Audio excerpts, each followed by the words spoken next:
Hello everybody, this is Danny from Deep South Homestead. We're right here this morning. Our sweet potatoes have been in the ground 125 days. One row, actually 2 rows of them have. So we went over this morning to check them just to see where we're at, because we've had 14 days of nothing but rain here. And that's not good for sweet potatoes. Sweet potatoes like hot, dry weather. They need some moisture, maybe an inch a week, but not what we've been getting. We've been getting just torrential downpours.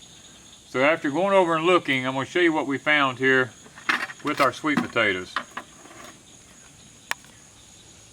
We've got too many of them that are not the right size for what we like. This is just a little too small for us. We like for them to be a little bit bigger than that. This is the size we're really after right here. And out of 3 plants, I only found this one potato this big. And I found these here. And then there were just piles of them like this. Maybe 10 or 15 more like this that I fed to the pigs. Because really, that's too small for us to do anything with.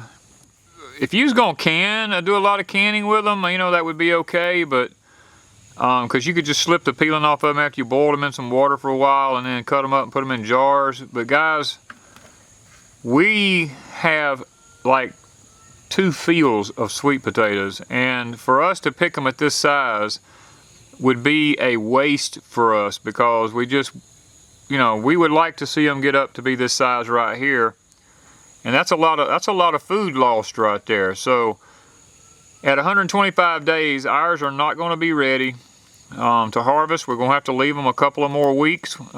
Supposedly, we've got a whole week of blistering hot sun coming with no rain.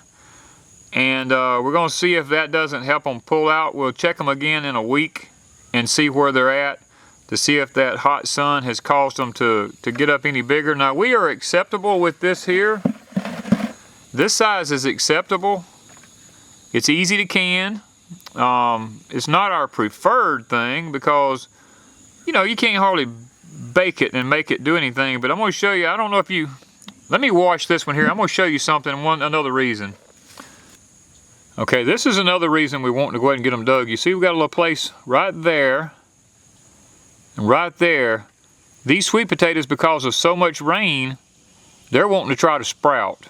And if they ever start sprouting, we've lost them. So we're going to have to keep an eye on them to make sure they don't sprout, because this is what we were afraid of with all this rain we're having, that they would start sprouting in the ground. So, you know, that's what you want to look for. That little place like that, and that little place like that one right there, that's a sign that this sweet potato is starting to sprout underground. You do not want that to happen.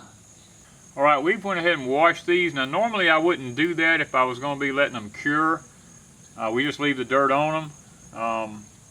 But because we're going to be making sweet potato fries out of these in the air fryer today for lunch, we decided to go ahead and wash them. And another reason, one of them I wanted to show y'all here. You see that end right there? That's rat signs. That means that there's rats in our ground that's going to start eating our sweet potatoes. So we've got to watch that.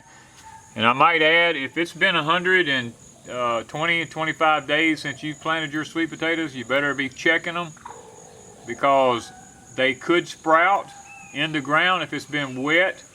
And check for rat signs, because rats are one of your biggest enemies with sweet potatoes underground. That and what's called wood lice. Wood lice will actually get into your potatoes, and let me show you a sign right here. You see that right there? That's where wood lice get in the ground.